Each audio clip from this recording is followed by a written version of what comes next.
ሰው ጥያቄ ዱባይ ብቻ ነው መልስ የማያገኙ።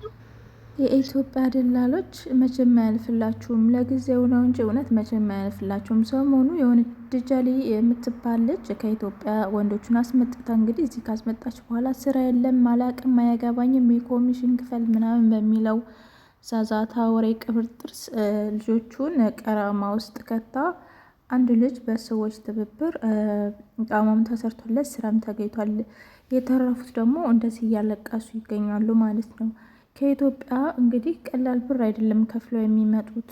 እውነት 300 ሺህ እስከ 400 ሺህ እስከ 500 ሺህ ነው ከፍለው የሚመጡት ማለት ነው። እና እዚህ ብዙዎቹ አይደሉም፣ አንዳንዶቹ በስራ ቃላቸውን የሚተገብሩ አሉ።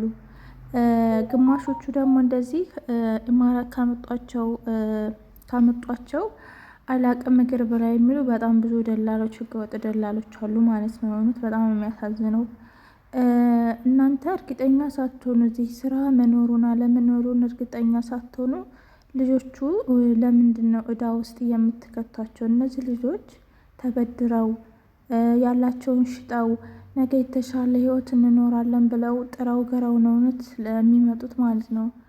ጥቂት ብር እንኳን አይደለም የሚከፍሉት፣ በጣም ብዙ ብር ነው።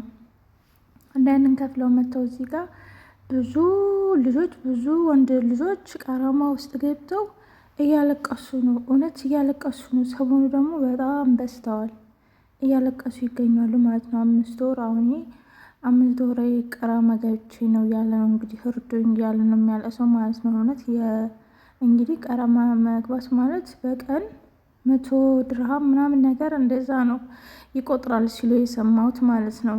በቀን ማለት ነው። በአንድ ቀን 50 ድርሃም ወር 100 ድርሃም እንደዛ ነገር እና የ5 ወር ቀራማ አለበት። በዛ ላይ ስራ የለም እንግዲህ ዱባይ ውስጥ ደግሞ ወይ አይዲ ወይ ካንስሌሽን የሆነ ወረቀት ካለላችሁ ስራ ያሰሯችሁም ማለት ነው። ስራ ያሰሯችሁም እና እዚህ ጋር እርግጠኛ ሆናችሁ ሳትሆኑ እንደው ለምንድን ነው የምታመጧቸው? እውነት ለምንድን ነው የምታመጧቸው? ከነሱ ተቀብላችሁ የተቀበላችሁት እንደው ብር ወይ ለእናንተ ጤና ይሆናችኋል? ጤና ይሆናችሁ? እውነት እንደዚህ እያለቀሱ ወንድ ልጅ እንደዚህ ሲያለቀስ በጣም የሚያሳዝነው ከምር። እንደው በሴት ያምራል እንኳ ብናለቀስም ብንፈጋም ብንወጣም ብንወርድም በሴት ልጅ ያምራል። እና አሁን ሰዓት ላይ ኢማራት ላይ ወንዶቹ በጣም እየተሰቃዩ ነው፣ አጉል ቦታ እየተዳረጉ ነው ማለት ነው። እና